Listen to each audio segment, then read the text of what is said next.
Hey guys, what's up? It's Finch here, and today I'm bringing you guys a game that I played on the OLT ladder against my boy ABR. It's a very interesting match. We have some of the best teams known to the metagame with some really great strategies as well. So he's making use of a really interesting core of two Regenerator Pokemon in Ditto.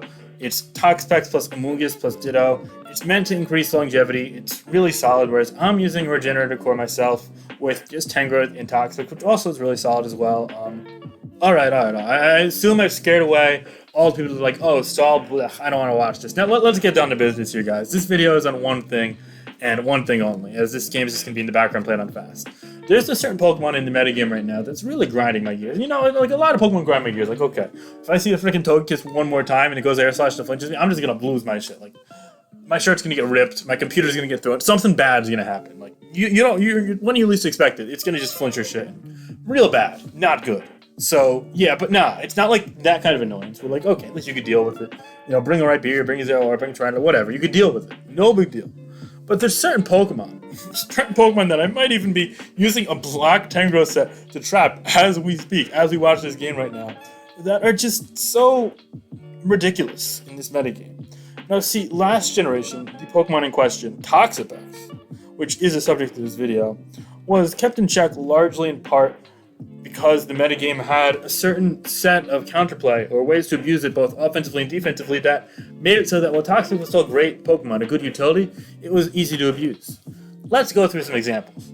Last generation, there was Pokemon Gliscor, which had Toxic Orb and Poison Heal. That meant that it couldn't get Scald Burnt, and so long as its Toxicroak's Proxy knockoff is irrelevant after that, so you could repeatedly switch into Toxapex. Earthquake's doing, 45-50%. If your Swords didn't, you break through it easy. You could also run knockoff, whatever it might be. So it's easy. It takes advantage of Toxic really nicely. Okay, that's just one Pokemon though, right? So what else? All right, next up we have Reuniclus and Calm Mind Clefable, or Life Orb Thunderbolt Clefable. Two really common Pokemon that took advantage of Magic Guard and can use attacks to potentially derail Toxapex's kind of reign of terror, if you will. And more importantly than that, it also means that, you just don't have to risk something getting Scald Burnt or Toxic Poisoned, taking Toxic Spike Poison every single time you encounter Toxic, which is absolutely horrible if that is the case, because Toxic comes in a shit ton due to Regenerator and its defensive merits. But, okay, so those Pokemon actually are in the game. However, if you look at it, unfortunately, Reuniclus really isn't as viable this generation as it was last, due to things like Urshifu being really solid. Also, Aegislash and Rillaboom surging up in usage right now means it's kind of suffocated, so, okay, it's like half a meta there. But then you're like, wait, I can't even use offensive Clefable too much either, especially not with an electric move. Also running Defensive Life Orb, Calm Mind Thunder, which is a viable set, but not great, because it's abused by Excadrill, and you need it to be bulky for things like checking Urshifu, checking Zeraora, etc. So it's like, crap, okay, I can't even do that. So it's like, okay, strike two. And then you're like, damn, what else? All right, well, there were Z moves. Wait, those aren't in the game either. I can't use my Gigavolt Havoc Tapu Koko. I can't use my Taunt plus Z Hurricane Tornado Cheetah, whittle it down. Nope, no. All out the window. Forget about it. Gonzo. Peace. See you never. Okay, that's fine. You're still Finny with top Misty Train plus switching into more offensive threats, right? Nope. Tapu Fini is gone. Misty Train does not exist besides on Fringe, Weezing, Galar sets, which it's the third most common ability on it, and it's not even an OU Pokemon, so you can make of that what you'd like. Alright, it's fine. There's still Magma Storm plus Earth Power Heatran, right? Nope. Heatran's not in the game. Okay, what else? Let me think here. I still have Tapu Lele with Psychic Train boosted Psychic hits, right? No, you do have Indeedee, but I don't think you're going to be wanting using Indeedee, especially since Knockoff is a 2-KO on it, and same with Alakazam, by the way. So it's like, okay, I don't really have those either, but I have Mega Evolutions to potentially outrun it and outpower it, right? No, you don't have them either.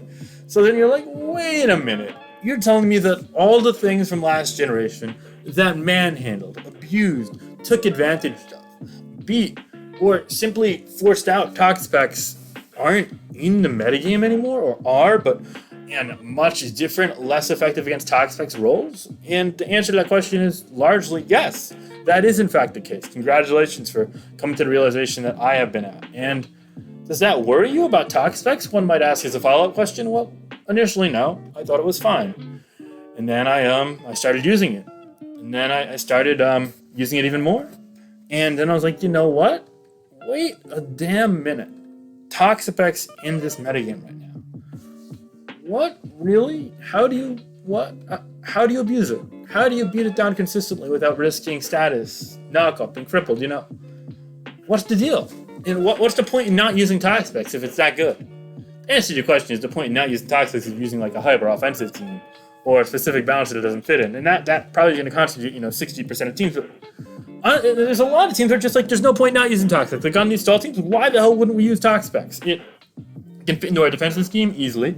It gives us longevity and regenerate easy.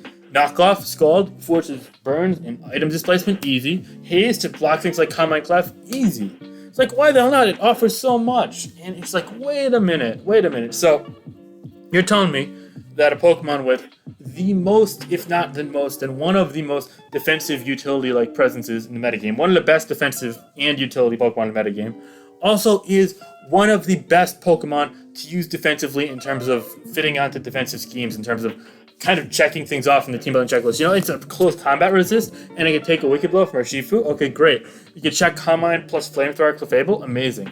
Okay, it does well against Rain, and it can pivot in around Sun teams too. Beautiful. It is able to shut down frail setup sleepers on hyper offense that can't one-shot it. Amazing. It's able to switch into attacks to scout what choice Pokemon are locked into and then regenerate out if it goes for the neutral attack or the shrug stab move to scout what it's locked into. Great. It can come in on other Toxapex and just sit there and Scald all day. Even better.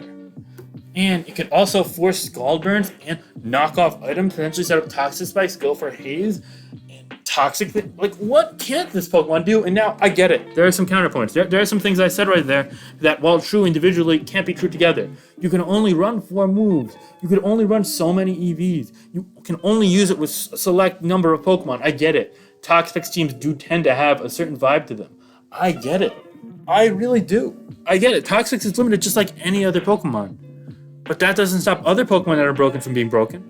And the fact of the matter is that Toxapex might only be able to use 4 moves, but it does not have 4 move slot syndrome, because the fact of the matter is that you're not going to need Toxic Spikes, Knockoff, Scald, and Haze, all 4 of them on the same team. Obviously, you need to recover in one of those slots. You really don't. You can fit and pick and choose. It's largely an act of just picking out what you need the most. And you're going to be able to build around it really nicely with the other defensive utility Pokemon that are in the tier. What really, grinds my gears is that, though, with all this, the fact of the matter is that people were calling for it to be banned months ago, which it really wasn't a problem months ago. I mean, there was an abundance of Pokemon using Teleport, specifically Clefable, or even Slowbro in the early SS days. And those Pokemon were able to come in, take status, and then bring in the offensive Pokemon. And that's a sequence that actually takes advantage of Toxapex. In fact, I'd argue that the biggest nemesis to Toxic right now, believe it or not, is Teleport. Pokemon that can't really do a ton to Toxapex directly. Slowbro, especially if it's lacking Future Sight, or, Teleport Clefable, they can't touch it, but the catalysts for sequences that allow you not to risk, throw the whole barn away if you get Scald burned or knocked off with your offensive Pokemon because you're getting him cleanly. But now, Slowbro, I haven't barely seen it at all. Clef, it's stuck between a million sets. Nicholas, nowhere to be seen. And again, the whole slew of other Pokemon are not there. So, what's taking advantage? What are you using to abuse Toxapex? Let me know. What is stopping it from being, a god among men in this tier? I just don't see it. I'm sorry. So, what I'm trying to say is this. Let's look at the metagame right now real quick. So, we just banned McGinn and Cinderace. And the tier is evolving at a ridiculous pace, because right now we're in the middle of OLT, and OLT means that the metagame is going to go from one extreme to the other every other day, and it has been. We've been seeing all these stall teams, i.e. this. We've been seeing all these hyper offensive teams, like other games I've shown you guys, and everything in between. And it's crazy. Right. So you got to give the metagame time to settle. But okay, we also have to do the Cinderace retest, and that's probably going to happen, maybe in the next month or so. Sure, it absolutely needs to happen, and it has to happen first, because that's basically the conditions of how we handle that. But once those are handled, if all else remains the same, and that again isn't if, because things change, metagame trends change. Who knows? Maybe we'll find some new anti-Toxapex text in the metagame, and that's great. Absolutely, I'd love to see that. Please try and build that. But if all else changes, why not look into Toxapex? Why not give up defensive Pokemon a suspect test? Why not investigate what the community thinks on such a matter? Why not? That's my thought right now. And no, it's not only my decision. And no, I don't necessarily think it will ultimately happen, because, there's a whole community out there, and this is just my voice. And my voice doesn't have to be your voice. And my voice most definitely does not have to influence what you think if you already have a concrete opinion. Because you know what? It's a free world, and you guys should be able to think as you wish, and that's completely fine. But what I'm saying is, personally, if all else holds, in a month and a half, 2 months, whatever it might be, I'll gladly advocate for a Toxapex suspect. I think Toxapex, as it stands, is pretty ridiculous. But that brings me to another point. DLC 2 is in November. We're going to be getting back Gliscor, the Tapus, Garchomp, all potentially. I don't know what's confirmed. I don't know what's not. I haven't spoiled myself yet. I'm sorry. I'm making a video on that closer in time. A lot of things. So at that point, are we like in the same like pigeonhole with we were with Clefable in DLC 1? We're like, okay, yes, like we wanted to potentially suspect it, but obviously Clefable is a lot more balanced in this metagame than it was back then. Like Clefable, it just really forced to run a very limited amount of sets, and things are able to overwhelm it, and it's great. I love how Clefable has become a better part of the metagame. Feel free to disagree, but personally, I like it.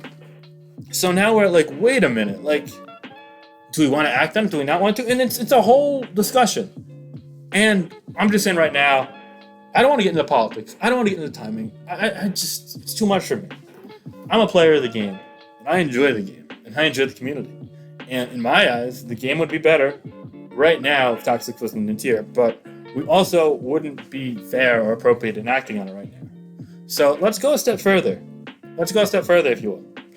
If we have the time, and if the metagame still is the same, which again, two huge ifs. You could say either it wouldn't happen, and I'd be like, oh, I completely believe that. That's completely fair. But then why not? And again, if all these conditions check out, why not? So I guess I'm asking you guys to. Well, I know a lot of you guys are already on this mindset, but all those people that are more conventional, standardized with your thoughts and suspects, I guess, why not look at a defensive Pokemon? And why not look at Toxapex that way? Because right now, Toxapex is really limiting and restricting. I mean, you have to run a certain set of things to make sure you're not losing your team Pokemon's item or status repeatedly, time after time after time again. You have to run a certain level of durability and balance teams just to make sure you're okay against Toxapex. You might not notice it directly, but it is the case. It's just as restrictive as something like Urshifu in my eyes. So, yeah. I think Toxapex warrants some discussion. And I'm really curious to see what you guys have to say. And this is just a little video on Toxapex. This game against ABR ended up going over 500 turns. Spoiler, he wins. But yeah, alright, so thank you for listening to my brief, scattered thoughts on Toxapex. Be sure to like, comment, subscribe. And while I have you guys here, 1 second. So while I have you here, I just wanted to say, I'm partnering up with Jamvad. I read his book recently on competitive Pokemon, and I gotta say, it opened up my eyes. The Art of Competitive Pokemon, and it's a really good book, so I'm gonna leave a link below. If you want to click it and you want to grab the book, it definitely is going to make you better, even if you've been playing for 8 or 9 years like me, or if you're new to the game especially, but it's going to take time, but I promise you guys you'll improve, and you'll learn a lot, and you'll have a lot of fun. It's a really great read, so definitely check it out. But yeah, Pokemon is so much to give, it's humbling. Remember your first starter Pokemon. Remember your rush you felt. Remember stumbling in your first Pokemon YouTube video. I do, and it's a moment that changed my life forever, so if you want that experience, if you want to get better, if you really want to transcend the kind of little low ladder status and get yourself up there, then this is a great way to do that. Jambad writes some great stuff. Look, I make these videos on the metagame and how to get better at Pokemon and concepts about the game and all that, and they're great. But this book's the full deal. It's front to back. It's amazing. I read through it, and this isn't like just some bullshit advertisement. This is like a real deal. Because the thing is, I don't do this for the money. I don't do this because I want to feed my ego, although my ego has been fed. But rather, I'm doing it because I believe that I'm helping build a community. I'm helping people with their hobby. I'm helping people have fun and enjoy themselves. And this book is going to kind of help unlock another level of enjoyment and success within that hobby. So, if you want to do that, great. If you don't want to do that, that's fine too. Just leave it up to you. I'll be sure to leave the link below. Alright guys, have a great day. Thank you for listening to my thoughts, my ramblings, and Toxapex. I definitely think it warrants discussion. Again, just discussion right now. We'll see what happens, but I'm really kind of sick of this thing. So yeah, let me know your thoughts. Alright, like, comment, subscribe. Peace out, guys. Have a great day. Bye.